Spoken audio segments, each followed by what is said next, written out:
Okay, yeah, last week we talked about the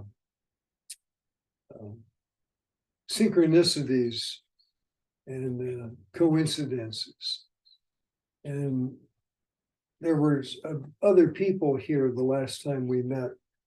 In fact, the lady, it was a man and a woman. The lady was Tracy's cousin. She used to be on television on a sitcom called Welcome Back, Kotter. And she was one of the, they call them sweat hogs, with John Travolta. And she and I had a series of very unusual, coincidental things that just kept happening. I thought, well, there won't be any more. And then something else would happen that was coincidental. We were up in the dining room area earlier, and Tracy and I were talking about it. There was a group of us. I was there. Yeah, Randy was there, and Yvonne was there, and Pauline was there. And I think Don was there. Mike Mike yeah. was there too. Yeah. And we were talking about what was the guy's name, Tracy? That's Robert Wagner. Robert Wagner. Yeah, and we were talking about dreaming and interpreting your dreams, being in the astral world, all that entails. And we said that what I said to Tracy that I think a lot of these coincidences, you get to a certain point in your own spiritual development where you begin to produce the coincidence. And I really believe that. And part of the reason that we can produce them is because over time, if we are doing the right things, the right disciplines in our lives, we'll be vibrating in a much higher atomic vibration. And one of the things that the Antakarana does is it is a result creating this bridge of consciousness. It's created out of mental substance. I've got some notes here that will explain it. We'll read them in a minute. That through meditation, through keeping a diary, a journal of our dreams and of the events in the world, the synchronistic events or premonitions, experiences in conscious mediumship, any kind of psychic awarenesses, it all helps build this or construct this bridge of mental substance between really the higher mind and the soul. You've got to move from the lower mind into manas, higher manas, Buddhic, into the Buddhic realm, and this bridge or Antakarana, which means it's an inner, what do they call it? An inner mechanism, I believe it is. It's referred to.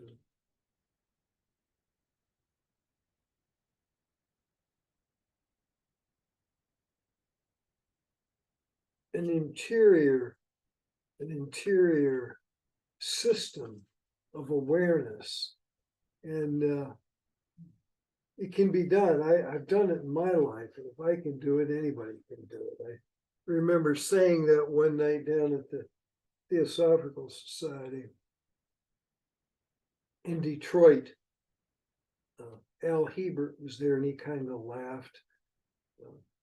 I didn't know if he was laughing because he thought he couldn't do it or if he laughed because I said that I had done it, or you don't know sometimes how people react to what you say. But I remember him chuckling about me saying that, but it's true. It's true. I'm just an average guy, and I've gone through long periods of disciplining myself, practicing various disciplines, meditation, fasting, celibacy, reading the books of higher manas, higher mental plane, esoteric classics, these books here, Blavatsky's writings, Alice Bailey, C.W. Leadbeater. And all of those things stimulate neurons in the brain that are essentially dormant. We're only using 10% of our brain. And when we can use more than that, interesting things begin to happen. And they're all components in the structuring, the building of this thing we call in Sanskrit terminology, the Antakarana, the inner mechanism, an inner system, a bridge built out of mental particles that are a million times smaller than the hydrogen atom.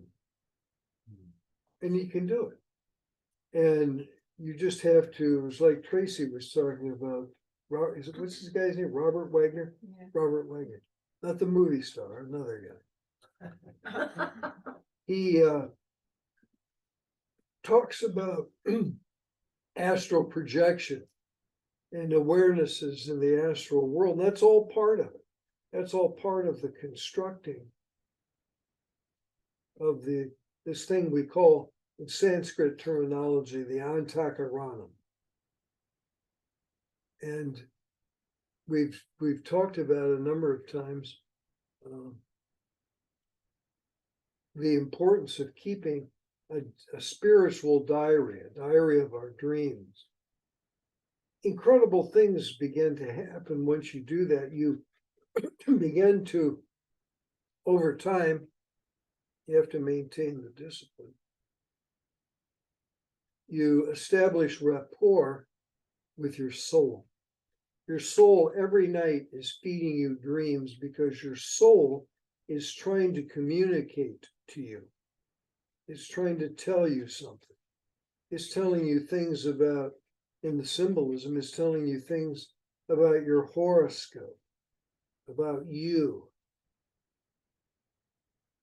Some of the dreams, I've told you stories in the past about my experiences with like things, incredible things like the death of my father and the little towns around where he lived. It was in an area around Columbus, Ohio. And I didn't know where he was. He kind of abandoned my family and took off. Alcohol was the problem, alcoholism and other things. And I had a dream in the early morning hours when he died of the town that he lived in, the little town that he lived in, and towns surrounding that town. One was where the funeral home was. One was where his belongings, some of his belongings were in a sheriff's office. And I had dreamed the names of each of these towns, and they were symbolic and meaningful names. Asheville, like from ash to ash, dust to dust. Circleville, the county seat, or where the sheriff had some of his jewelry and money and things. He lived outside of a little town called Orient, Ohio. And I never knew where he was. Well, for 8 years I didn't.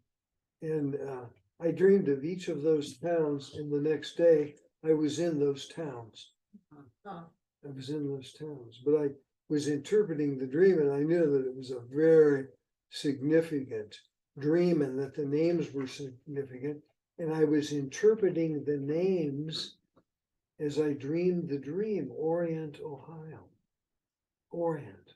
It was like the other half of human consciousness. The Orient. Asheville. went to Asheville with the undertaker to get my dad's body to bring it back to Indiana for burial. Circleville, went to Circleville to the county sheriff's office in an old courthouse in Circleville, Ohio, to get his belongings. But I had dreamed of each of those three names. And that's the kind of stuff that begins to happen. Your life takes on a greater meaning. You can read the gloss. You're reading what they call the gloss. I used to call it the dross, which is also a good name for it too. Of the reading the gloss of the real world and seeing the meanings and saying, well, if this was a dream, what would it mean? Interpret reality as if it were a dream. And it works. It's an incredible system. I don't know if you remember the story of the butterfly or not, but I was flying down the highway one time and there was a butterfly.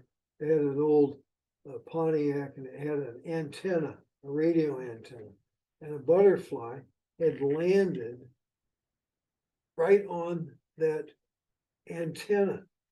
And if he had moved the slightest one way or the other, would have blown him off the antenna, but he was holding on. And his aerodynamic wings and body were in perfect balance with the antenna. Think of the symbolism of it. The Antakarana is like an antenna. It's like the vagus nerve is the psychic aerial of the body. And so here's the radio. They used to call them in the old days aerials. Remember? Correct. Remember that? Remember an aerial? Yeah. Had an aerial or an antenna for your radio in your car. And here was that butterfly. I'm going 70 miles an hour at least. And that butterfly is right there on my antenna, radio antenna, perfectly balanced. Like the razor's edge. Yeah, it's the razor's edge. That was another, yeah, very good. The incredible, and it is a razor's edge. The whole path of discipleship and the disciplines that are involved are a razor's edge, the straight and narrow way. I had a dream one night, and it was I was on a razor's edge of a ledge that was a razor's edge, and any slight deviation, like the butterfly on the aerial, the radio aerial of the car, you would be blown out, you'd be thrown off. So I had this dream, and while I was on this straight and narrow edge, on this razor's edge, the name of a childhood friend came to me, and his name was Will Freeman, was his name. And as I'm dreaming the dream, and I'm on this razor's edge of this cliff, trying to get to whatever the other side was, I'm interpreting the dream. And I'm saying to myself, Will Freeman. And the use of the will really and truly make you a free man, a free human being. It will free you from the confines of the material world. And so here, something out of my life, Will Freeman was a little buddy of mine, first, second, third, through high school. And we'd go fishing together, do things. And his name became an important part of my dream. It was like the interpretation we did the other, when we talked about the horoscope of America and the eclipse and Ringo Starr. Ringo Starr was an important name because the ring of light created as the moon passes in front of the sun to create the eclipse creates what is commonly called the diamond ring, but it's a star. It's the light of the star. And I was thinking earlier today, before anybody showed up, how this also is significant of what you see on a larger scale of what happens with a black, what we call incorrectly, a black hole. It's not really a hole at all. It's a sphere of astral matter and mental energy is the black hole. But it has what this ring of light around the black hole that's called the event horizon. What is the event horizon? The event horizon is where the effluent of planets and stars and other material are dematerializing and being drawn in to this magnetic thing called a black hole. And so this kind of reminds me in a way of the eclipse also of a black hole, what a black hole might look like. The light would extend out further, but anyway, it's a similar thing. And it was interesting how my friend Peter Anthony Wakefield, a Clairgate student, in his dream life, he came up with the name of Ringo Starr, and how the impact of the eclipse was going to impact the United States of America. And he also said he believed that Ringo Starr himself was a significant name in the interpretation of his dream, of Peter's dream vision. He said there might be a good chance that Ringo, we hope not, but yeah, she might have to go outside, Tracy. I don't know. You have to go outside, puppy. I know she's not going to go.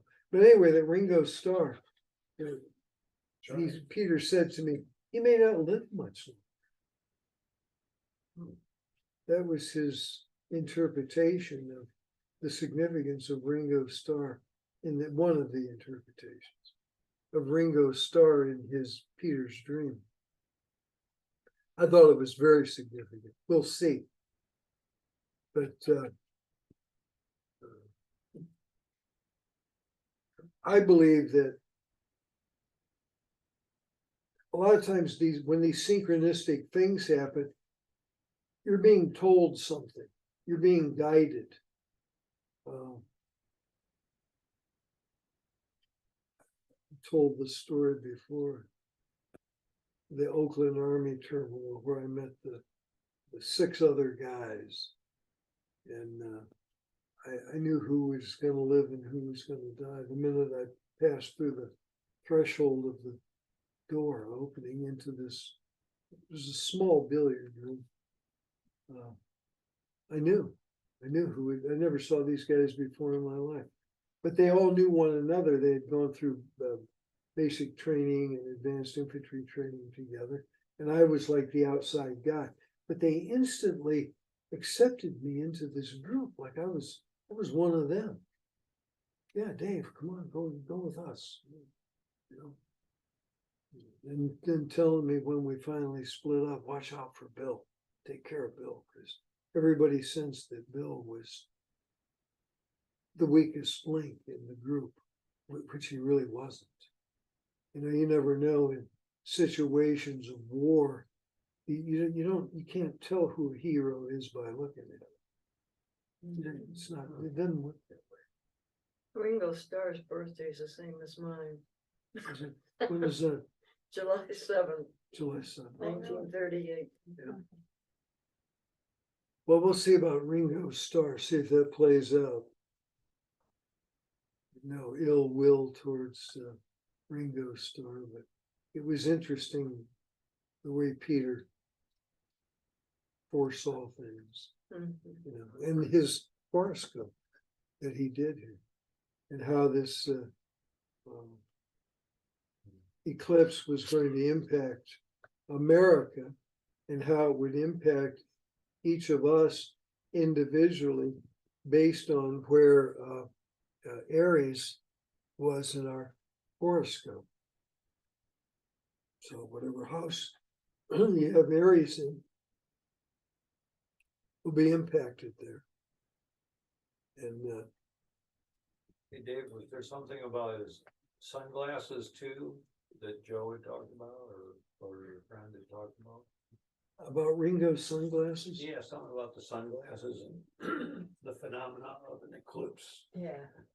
Do you remember what that I was? don't remember. Well, but we got the chart right here. Yeah, something about how the sunglasses were a shadowing of, you know, the sun into his eye. And then the moon going. in Ringo, front you of mean the- Ringo wearing sunglasses? Yeah, yeah. Yeah. Yeah.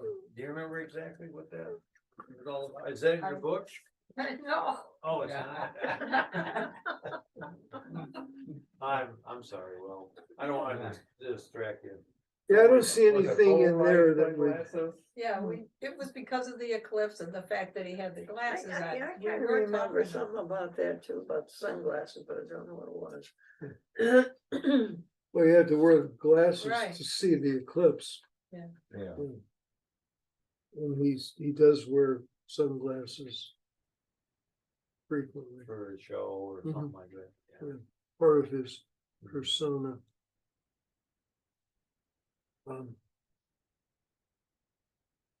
Yeah, so my recommendation, I think one of these times, what we're gonna do is we'll have a lecture on the spirit, the keeping of a spiritual diary. And I'll buy up a bunch of these little cheap spiral binders. I'll give each one of you a spiral binder and a 2B pencil, which is an important tool, and I'll explain that in a minute. But we'll begin to record our dreams, whatever you can remember, even if it's only just a name, like I said earlier, a friend's name from school. You may have a similar story. I had another, but we'll write those things down. Whatever we can remember, we'll all write them down, and we'll see if there is a pattern developing in a collective way in the consciousness of this group. If we're individually being told something very important, it's going to impact or is impacting our lives. You know, another name, I had a true story. It's a bizarre story. It's absolutely true. I had a little friend I grew up with. He died of drugs. His name was Stanley Mark, Stan Mark. And when we were little, third grade, he had warts on his thumbs. A little kid with 38 years old, had warts on his thumbs. His mother was a registered nurse, and she worked for in the doctor's office in the little town that I lived in Indiana. And in the little town, everybody, of course, knew everybody, you know. And Stan had these warts, and there was a minister. He wasn't a minister in the normal sense of the word. He was a psychic minister. And they called him Reverend Scott. And Reverend Scott could heal people, and people would go to him. And we were in health class. We were having health class. And this was like it was either the 7th or the 8th grade. And he was sitting kind of like you are there, Yvonne. And I was just ahead of him, one row ahead of him, and then the teacher's desk was over here. And Stan was telling the class and the teacher this story about how his mother, the registered nurse, he didn't say that, but re-enlightening, took him to see Reverend Scott. Reverend Scott, to get rid of the warts. She didn't take him to the local doctor, she took him to Reverend Scott. And he said Reverend Scott told him to he put his hands out like this, and then Reverend Scott had some kind of a bag in his hand. He thought it was like a bean bag, he said, but who knows what it was. And he waved the bean bag over his hands, and the warts were gone. And I distinctly remember making a mental note that, which would have been around that time, that Stan's warts were gone. Because I had remembered, they used to kind of disturb me when I was 8 years old. He had these really gnarly looking warts on his thumbs, you know. God, what's that all about? It's affecting you still today. Yeah. And, so here we were in the 7th or 8th grade, and I had noted earlier in the year that those warts were gone. I didn't say anything to anybody. It's just my own observation. But here he was in health class telling this story about this mysterious Reverend, I think I might have called him doctor earlier, but Reverend Scott. And his mother, a registered nurse, had taken him to see Reverend Scott. And the story stuck with me. And so that's from the 8th grade. And then at about age 30, 28, 30, 35, right in there, I began to have a lot of psychic kinds of experiences. And when I would go through a week-long period or a month-long period of these unusual events that were synchronicities and coincidences and those kinds of things, I would have a dream of Stan Mark. Stan Mark. That was his name, Stan Mark. And it was almost as if he was a trigger telling me, Stan Mark, was that some unusual series of psychic events would happen anytime I dreamed of Stan Mark. And I remember going back home to Indiana to a high school class reunion. God is my witness. And I had to run to the Kroger grocery store in this little town in Indiana to get some stuff from my sister. And as I was leaving the grocery store and pulled out kind of a long driveway, similar to the one down here in Livernois, passageway through the parking lot, this guy jumps out in front of me. And he had a long kind of an earring with a cross. And he had long gray hair grew down to his shoulders. And he jumped out in front of me and then moved out of the way. And I dropped the stuff off at my sister's house. And then I went to my high school reunion. And I'm driving down the road to this big restaurant where we were going to have the high school class reunion.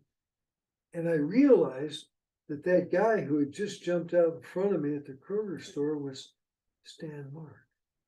I hadn't seen him in 40 years, and it was Stan Mark.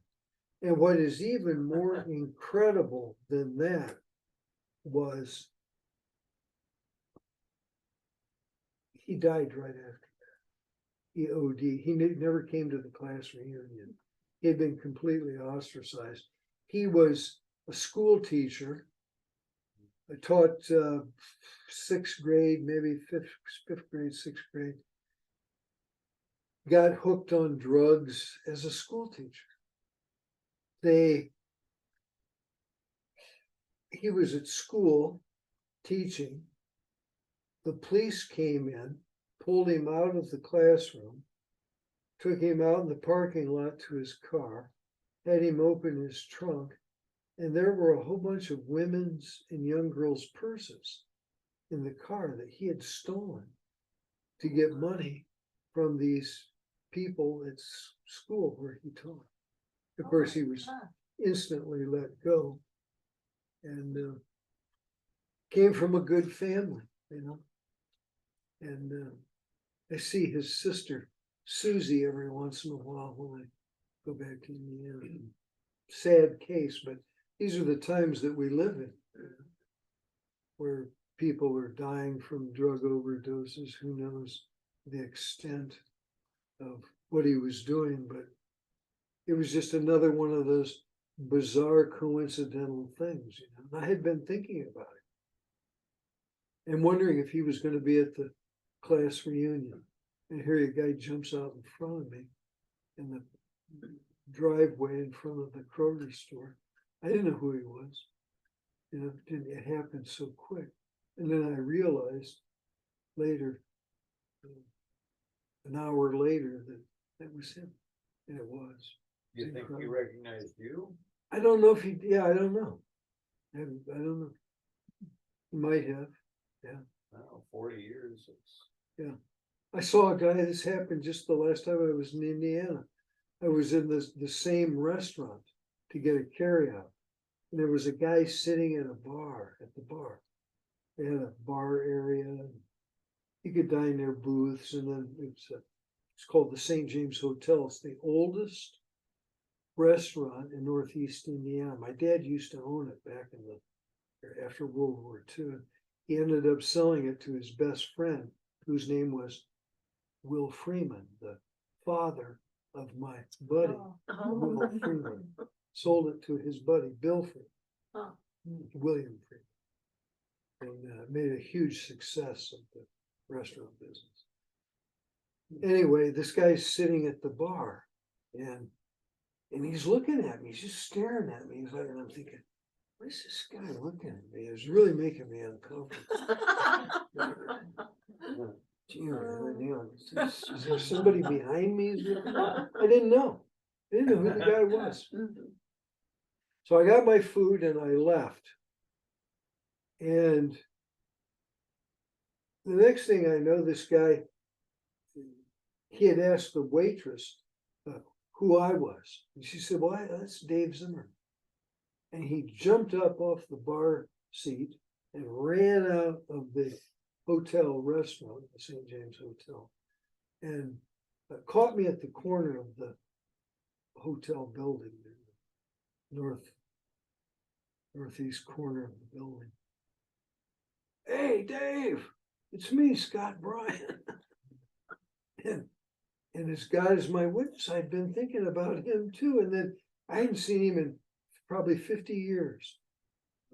This kid used to be one of my best pals. He was in Vietnam the same time I was there. We used to write letters back and forth in country mail. And there he was. I didn't even recognize him. He looked much older, you know, and changed a lot. Had a tough life. But all of those things can be put into a diary or into your spiritual journal. And they should be, because they have meaning, they have purpose for you to realize the purpose, to see the meaning and realize the purpose. And all of those things helped construct this bridge of consciousness between the mind, the manas, the higher manas, and the soul. Mhm. And like I said, your soul is trying to communicate. It's constantly trying to tell you something. Every night of your life, you're going to have 10 different categories of dreams that will be a part of your dream life and your dream experience. So what we'll do as an experiment for the group, and then any of our friends who are on the Zoom meeting that would like to, because they're all part of this group too, which is going to be growing and getting bigger. And they can have a spiral binder and a 2B pencil, graphite pencil, and record their dreams. Baker always used the 2B pencil. He said that one of the reasons that he used them, there's a mystery about the graphene that produces the line, what we call them lead pencils, but it's graphite. It's 1 atom thick. And your auric radiations will permeate that graphene that's on that paper. And it helps retain the memory. It's stored in the atoms as you write the dream out. A very significant thing to think about. Because if you could see the graphene molecule, what's going to happen in the future is that the microchips will be replaced by graphene. And they already know, it hasn't happened yet, but they already know that the graphene will contain and maintain 60 times the amount of information that a silicon chip can maintain. 60 times the memory. So that means that all of our devices can get smaller.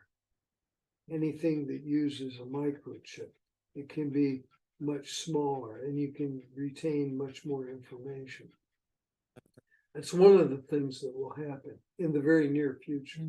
You'll see that. In fact, I just read an article maybe a year ago about graphene. I think it was in the Scientific American magazine. So we'll keep an eye out for that. That's a future forecast or prediction.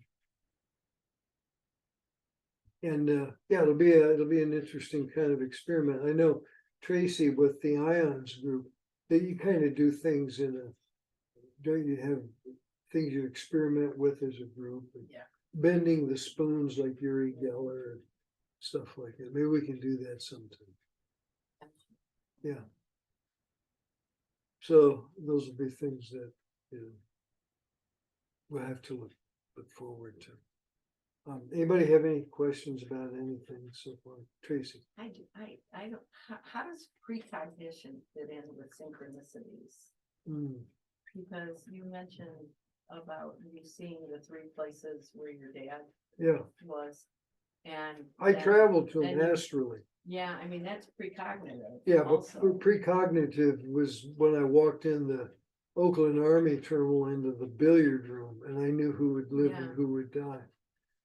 Some of those things they are produced because you have a karmic link.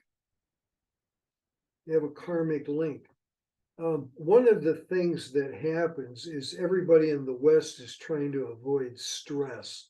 Baker used to talk about this, but it's the stress actually is a form of yoga for people in the West. You can't run off to a cave and live, in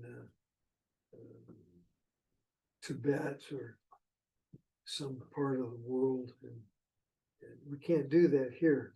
But what we do, the stress that we're under and the traffic jams and trying to get to work and keep the bills paid and keep everybody in the family happy and all those stressful things that we go through and do. aids in spiritual growth.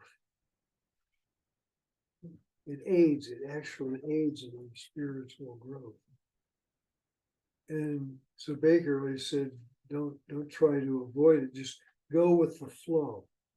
You know, when you hit a bump in the road, you know, don't get all frazzled about the bump in the road. All that's gonna pass away. And keep moving and keep soldiering, marching through the night, he used to say. Helps you to overcome, I think, Yeah, when you have so many things. exactly. Yeah. It's good for the soul. The soul loves a challenge.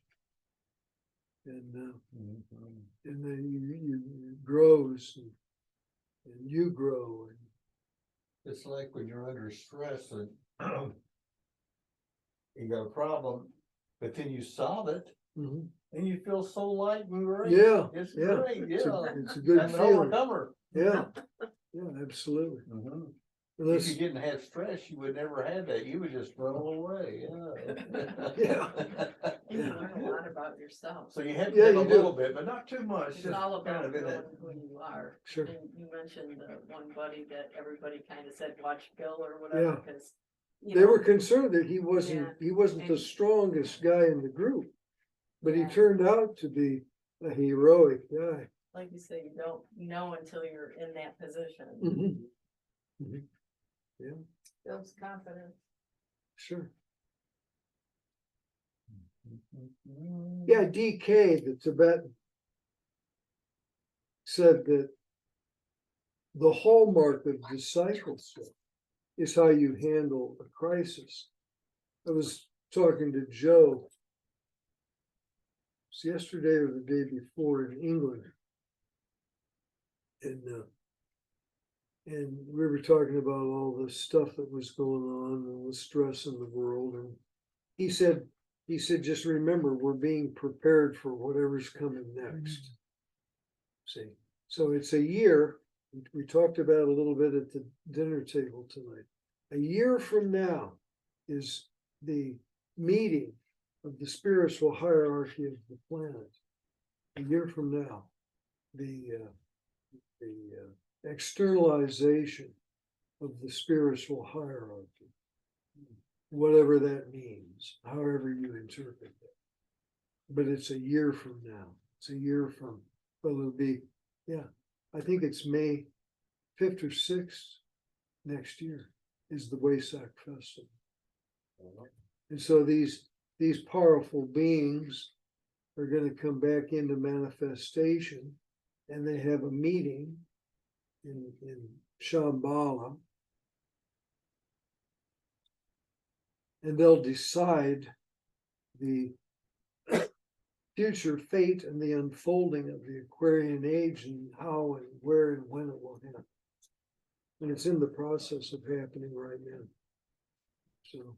Is Shambhala gonna have a physical location for the region? Oh.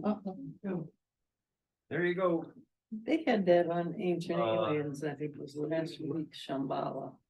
I don't know where that They goes. think it David. might be, you know. Oh. Sorry, everybody. Sorry, on the Zoom meeting there, we had an accident. Puppies.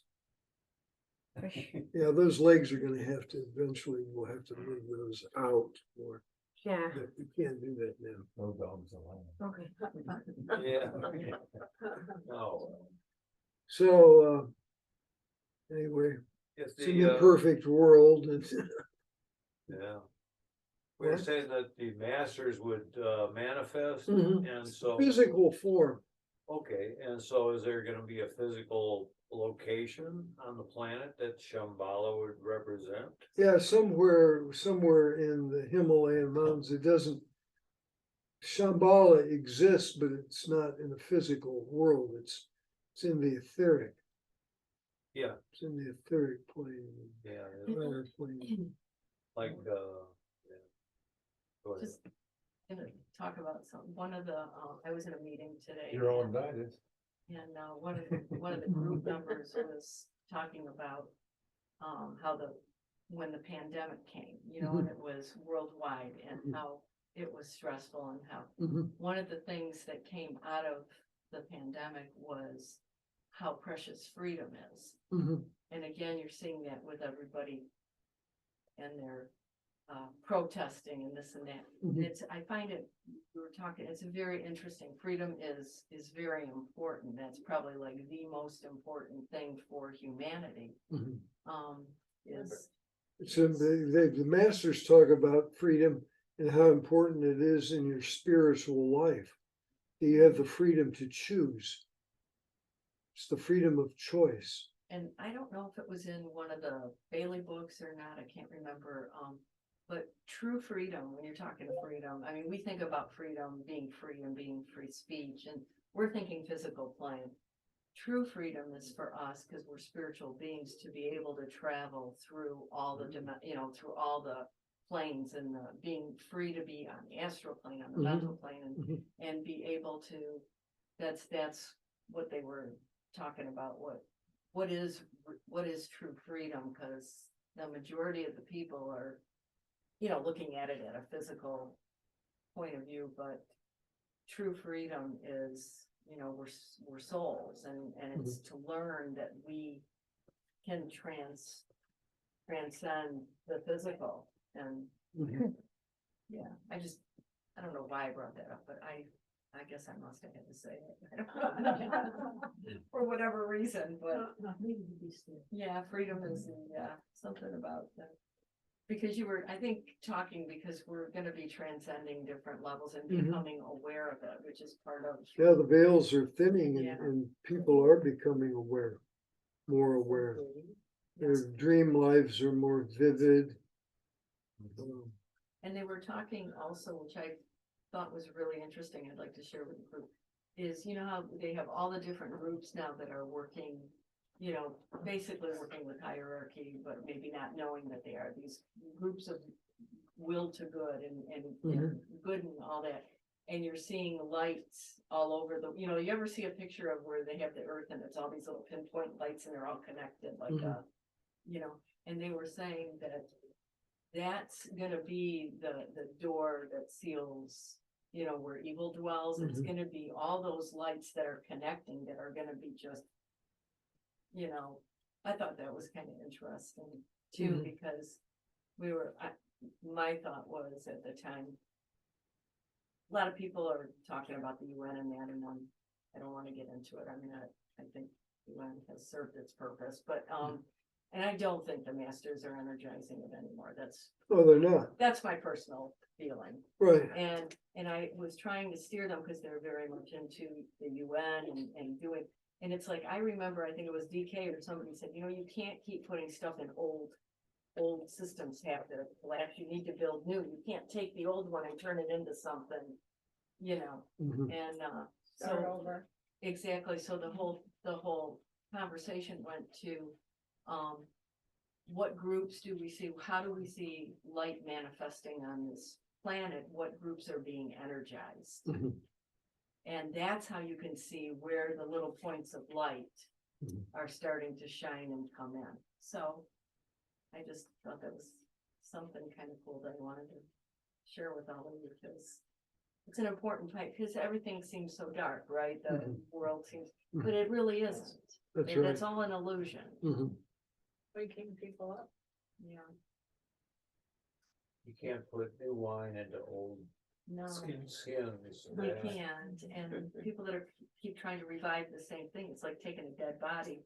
I think Baker said it, when the body's lying dead and that being tries to keep going into it and it's just not, not reviving. It's not responding. Not responding. Time to Mhm. move on. Mhm. Yeah, it's a lot of those people in the Alice Bailey, the Ben Creme. It was the Ben Creme people. They all think that the UN is gonna miraculously do the right thing, and it's one of the most politically corrupt organizations on the planet is the UN. It's morally corrupt. Yeah, it too. is. Yeah, it is. Yeah, But you're it right. did create, for the time, when it was created, it was energized. And a lot of good did come from it, little offshoots from it, Mhm, satellites. mhm. You know, people trying to help people get water, or people trying to help, you know. Well, that's what we heard about. Right, What we but, didn't but hear I'm about saying, was- I mean, it's just, but in itself is just, you know, again. Human beings, this is what we do. We- Well, a lot of the old systems were built by the corrupt people. Right, right. So, But see, we light is being heard- shed now on this. People know it's corrupt. I mean, you can't deny it Yeah. Oh, yeah. anymore. There's, Yeah. They denied it. You yeah, know? but I mean, a majority of the people that have their eyes open, you know, Sure. their eyes and their hearts open, they know that it isn't. And yeah, there was a book earlier about, ending corruption, and it was called Drain the Swamp. And that was a key thing for somebody else, but, no matter where it is throughout the whole world, I think it's important to drain your own swamp. Yeah. So that's just something that we gotta work on ourselves. The jihad inside, yeah. Oh, don't say that. Oh, I don't, Overcoming you were- yourself. I thought you Your- were a Christian all of a sudden. Well, that whole thing is the struggle within, right? No. Overcoming yourself. Well, and like David said, stress, that's when we're under all this stress, it's making us, we don't have a choice. Mhm. It's making us, but we have, they said the greater beings that are assisting us.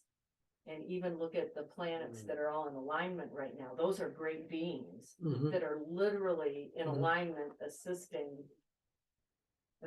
the light to come. Sure. So, I mean, we're being helped. Yeah. And, you know, We know. Jesus and Buddha were sixth rounders or whatever, we know we're gonna make it. Yeah. Cause they came back, right? That's right. That's the way I look at it, Yeah. that's what gives me hope, we made it, we already made it. Yeah. Hmm. Can I ask a question about Yeah, something? of course. Yeah. I just wondered after I left here, when you ran into KK, Mhm. your cousin, right? Yeah, Was Tracy with her, or were you just in Kroger and she was there and it had nothing to do with Tracy being with her or anything?